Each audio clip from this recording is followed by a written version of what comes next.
MJY 003 का अगला question है, तिथि वृद्धि और तिथि क्षय का विस्तार से वर्णन कीजिए। इसके उत्तर को जानने से पहले हमें कुछ टर्म्स का पता होना जरूरी है।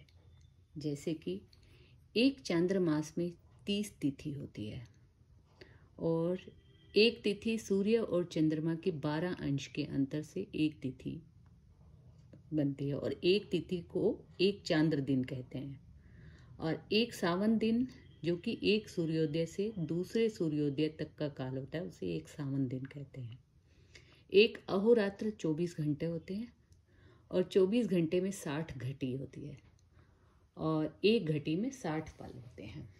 अब हम तिथि वृद्धि और तिथि क्षय के बारे में जानेंगे। अमावस्या तिथि के दिन सूर्य और चंद्रमा दोनों एक राशि अंश कला विकलादि पर आ जाते हैं। तो उसके बाद सूर्य और चंद्रमा अपने अपने मार्ग पर घूमते हुए जब 12 अंश के अंतर पर अपनी गति के 12 अंश के अंतर पर आते हैं तो उसको एक तिथि कहते हैं। इस प्रकार 12-12 अंश के अंतर पर एक एक तिथि होती है और 360 अंश पूरा होने पर फिर से सूर्य और चंद्रमा एक राशि पर आ जाते हैं। तब 30 दिन होते हैं और एक चांद्रमास पूरा होता है। मीन्स सूर्य चंद्रमा का 12 अंश का अंतर जिस समय में पूरा होता है उसे हम एक तिथि कहते हैं। अब हर दिन सूर्य का मध्यम दैनिक गति 1 अंश है और चंद्रमा का मध्यम दैनिक गति 13 अंश है, तो इनका डिफरेंस 12 अंश है जिससे एक तिथि बनती है। परंतु कभी कभी क्या होता है कि सूर्य तथा चंद्रमा के 12 अंशों का अंतर कभी कम या ज्यादा हो जाता है चंद्रमा की गति के कारण। चंद्रमा की गति कम या ज्यादा होने के कारण कभी कभी सूर्य और चंद्रमा का 12 अंशों का अंतर कम या ज्यादा हो जाता है। तब तिथि वृद्धि या तिथि क्षय की स्थिति उत्पन्न होती है। अब जिस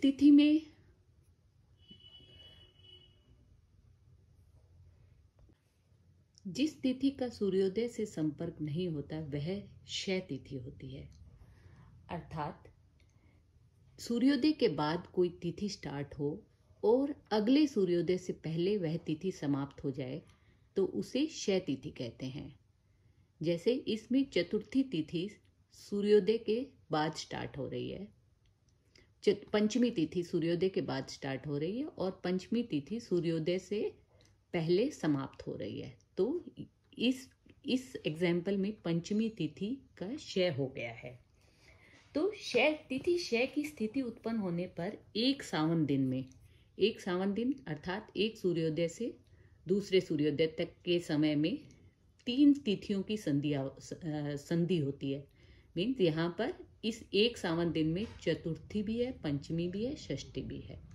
तो क्षय तिथि की स्थिति उत्पन्न होने पर एक सावन दिन में 3 तिथियों की संधियां पड़ती है, जिसमें प्रथम तिथि सूर्योदय के बाद कुछ समय तक रहती है जिससे और द्वितीय तिथि सूर्योदय से पहले समाप्त हो जाती है और तीसरी तिथि का स्टार्ट हो जाता है सूर्योदय से पहले। इस प्रकार अतः द्वितीय तिथि का सूर्योदय से संपर्क नहीं होता और उसे क्षय संज्ञा दी जाती है। तिथि क्षय का अधिकतम प्रमाण 10 घटी होता है, अर्थात क्षय तिथि का मान कभी भी 50 घटी से कम नहीं मिलता।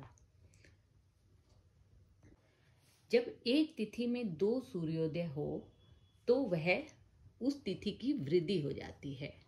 जैसा कि हम इस एग्जाम्पल में देखेंगे कि पंचमी तिथि की शुरुआत सूर्योदय से पहले हो रही है और पंचमी तिथि सूर्योदय के अगले सूर्योदय के बाद समाप्त हो रही है। तो इसमें पंचमी तिथि की वृद्धि हो गई है। मीन्स इसमें एक तिथि का संबंध पंचमी तिथि का संबंध 3 सावन दिनों से है। पंचमी तिथि का संबंध 3 सावन दिनों से, इससे और इससे। तो इस प्रकार एक तिथि का 3 सावन दिनों से संबंध बनता है, जिसमें सूर्योदय के कुछ समय पूर्व तिथि का आरंभ होकर द्वितीय दिन पूर्ण 60 घटी का मान रहता है और तीसरे दिन सूर्योदय के कुछ काल बाद तक उस तिथि की स्थिति बनी रहती है। अतः 2 सूर्योदय से संपर्क होने के कारण तिथि को वृद्धि की संज्ञा दी जाती है। तिथि की, और ऐसा हुआ क्यों?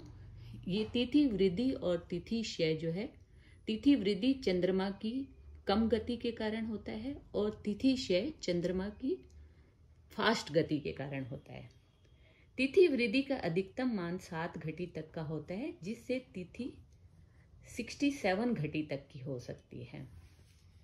और शुद्ध तिथि क्या होती है? जिस तिथि में केवल एक सूर्योदय हो तो उसे हम शुद्ध तिथि कहते हैं और इसका मान 60 घटी होता है। धन्यवाद।